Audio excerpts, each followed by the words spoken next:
YouTube, what's up? Well, I know I haven't made a video in a while, so here I am. And instead of doing a normal thrift store pickup, which I will do one here eventually, because I've got a bunch of crap I got to show you, um, but that's not what I'm here for. Today, I want to show you a little insight of, as many people may well know, because I'm a gamer, Um, so I mean, I'm an old-fashioned nerd, from like the '90s. So I wanted to show you all a few of my PC games. I have quite a huge selection to choose from. I mean, maybe it just looks big, but I mean, that's only because I have like a lot of like. Well, I'll show you anyway.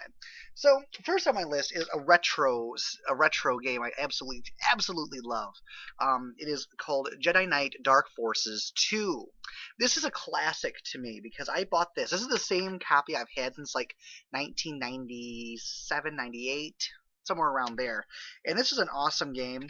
Actually, the first of the Dark Forces games that will actually offer you the opportunity to use a lightsaber in first person. So I thought that was pretty cool. Because the first one was more of a first person shooter. I don't have that one, never played it, but that's just what I've heard. And I agree. I've seen gameplay footage, and that's all it is. Now this is one. This comes from a series I've always wanted to play since like it came out, was the Total War series, and this is Empire and Napoleon Total War. Um, I like these. They're okay. I mean, they're kind of hard to get into. You have to be like a huge strategy fan to get into them, but I thought they were awesome. So hey. And I mean, I guess it has like nothing really to kind of go off and explain to you. I mean, it's a strategy game, and with a lot of detail. So I wasn't a big fan of that, but it was okay though. Not my favorite series, but if I had to pick a favorite, it'd have to be Age of Empires because that's just awesome. But anyways, I have these two. The Civ 4 Civilizations, Civ 4 Civilization behind the no, Beyond the Sword. Good games right here, classics. Actually, probably my favorite Civilization game to date is Civilization 4. Civilization 5 was okay. I have that, but actually, I don't even know if it's in my pile here.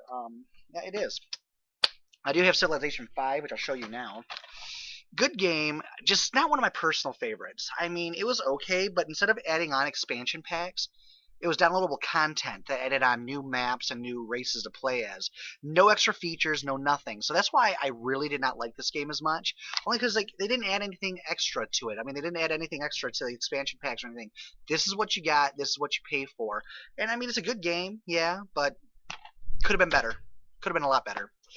Very disappointing in a way, but I mean, was it worth it? Sure. I have Star Wars Empire at War. Love this game.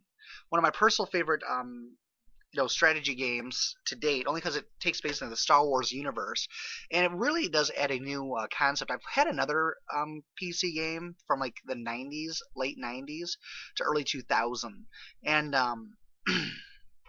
it was an awesome strategy game, but that one definitely takes the cake. My friend's probably thinking where. Dane Cook joke, I guess. But I thought it was funny.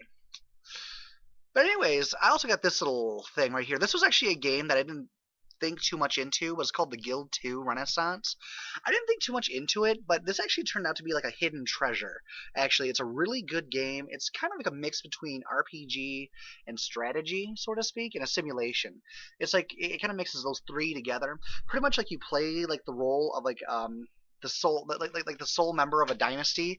You pretty much build up your dynasty. You build it up as big or as small as you want it, and you pretty much try to survive. It's pretty neat. It's like you try to survive in the Renaissance, along with warfare.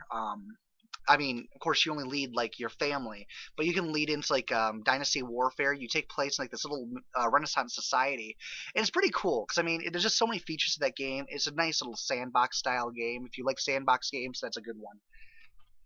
One of my personal favorites has to be in strategy is also the Stronghold series. This is a nice little castle builder sim. This is the collection which has them all like up to date except for the third one.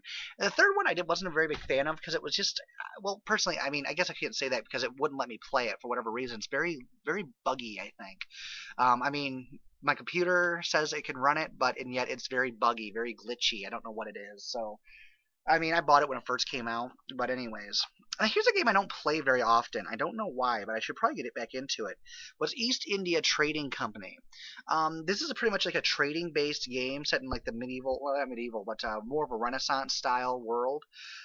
You're starting to see a theme that I really like sandbox games, which kind of puts you in charge of like your own destiny. I don't like my destiny being planned out too much. I mean, for example, Fable 2, Fable 3 was okay, but Fable and Fable 2 are my personal favorites in that genre, only because, well, you get to choose, you get to make choices and things of that nature. I love games that make you do this. Now, this is one of my personal favorite games ever since like the first one came out, and this is The Sims 3. I love The Sims, I love The Sims 2, but Sims 3 is probably the best out of all of them, only because it really adds in more features and it opens up the world. Instead of just your world being a confined space for each time and for each loading screen to get to each space, this kind of opens it up for you, and it's pretty neat. So I thought it was pretty cool. This is one of my personal favorites in when it comes down to sandbox style gaming. Um, is Spore. Spore is a pretty good one, especially if you're into like the whole like you get to create everything. You're in control like 100%. This is a good game for that. You get to control like your own little creature, your own little race, and then your own little spaceship. And it's pretty cool because it goes throughout the cell stage, etc. So it's pretty neat. It shows you a little. I mean, it's really neat. I think. I mean, it's a neat little concept.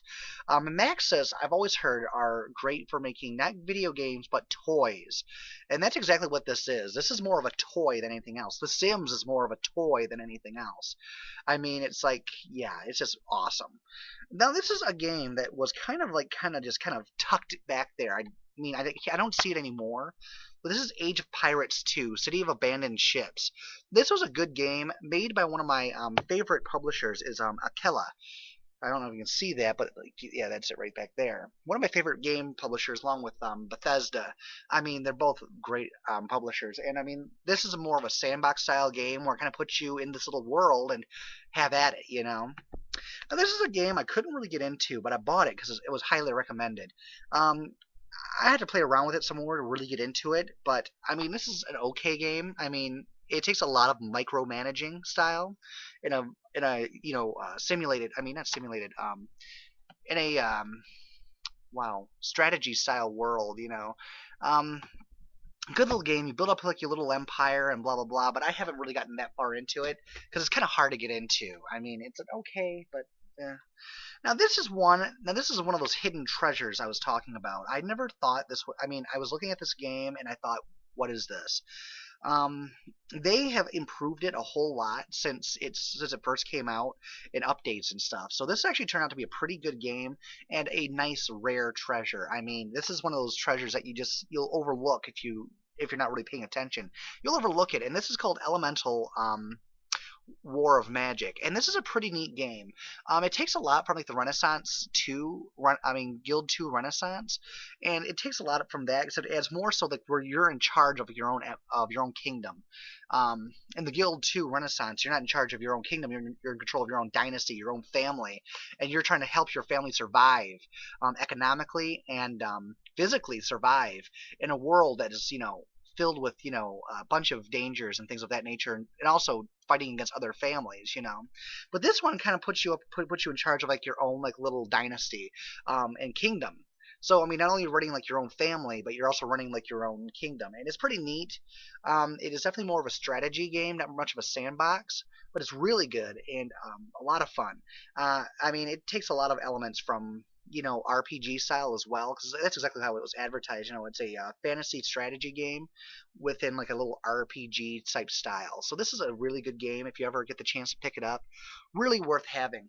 Now these are just the games I have physical copies of. This doesn't even go into like my Steam, which I will kind of go into, I suppose, because I mean my Steam, thing is really, full of junk. I mean, I wish I could show you, but I'm going to use like my fixed camera at the moment. But one of my personal favorites in the sandbox genre has to be Mountain Blade. Um, And I like Warband personally. The Warband's the best. Mountain Blade Warband is probably the best game. I mean, if you're into sandbox style gaming, this is a game for you. Um, that's just one of the highlights. I mean, I have much more, but I'm going at about 10 minutes now. So I didn't want to go into much detail about it, but I thought, I'll show you some games, what I'm into. Drop a copy of what you're into. I mean, this is even dent what I like, in gaming. But these are just a few of the PC games that I have that I really enjoy. So yeah, hit me up with PC games that you like, especially if you know any sandbox style games that I absolutely love. Because as I said, I mean, sandbox style games put you in charge of like the whole world. Oh, I forgot two more actually. Now I think about it. One of my personal favorites is actually a game I actually ordered not too long ago. This just popped in my mind as I was thinking about it. Sandbox style world where you're in control. This is a good game for that. I mean, if you were ever interested in playing God, literally, Black and White 2, and I also got number 1 here, but I only had like the physical discs. I don't have like it came in like this little EA collection, and this is one of those treasures that if you looked at it, you wouldn't even think twice about buying it. But I mean, this is a treasure though in itself. Black and White Deluxe Edition. This is disc 1. This is disc 2. Really good games. I mean, if you ever were interested in playing God and stuff like that, this is an awesome game. I prefer Black and White over Black and White 2, but it's kind of a tie. I mean, it's like I can't really pick a favorite out of them all. But I mean, this is good. I mean, this Black and White is a good one for getting into if you're just new to the game. Black and White 2 is more so for like somebody who's actually enjoyed the first one. So I mean, this has better graphics and things of that nature. But I mean, graphics don't make the game for me. What makes the game is gameplay. This one has better gameplay and better graphics. This one right here has the same gameplay, just different control setup, and I don't like the control setup in this one. And I haven't really tried messing around and trying to change it, so I'm just okay. Hands down, this game's the game to get if you're interested in trying them out. Black and White 2. Um, Also made by my third favorite game publisher is Lionhead. So I mean, Peter Molyneux. I mean, I know he overhypes his games, and he does, but they're good games anyway. Anyways, until next time, I will talk to y'all later. Be safe. God bless. Talk to y'all later. Ciao!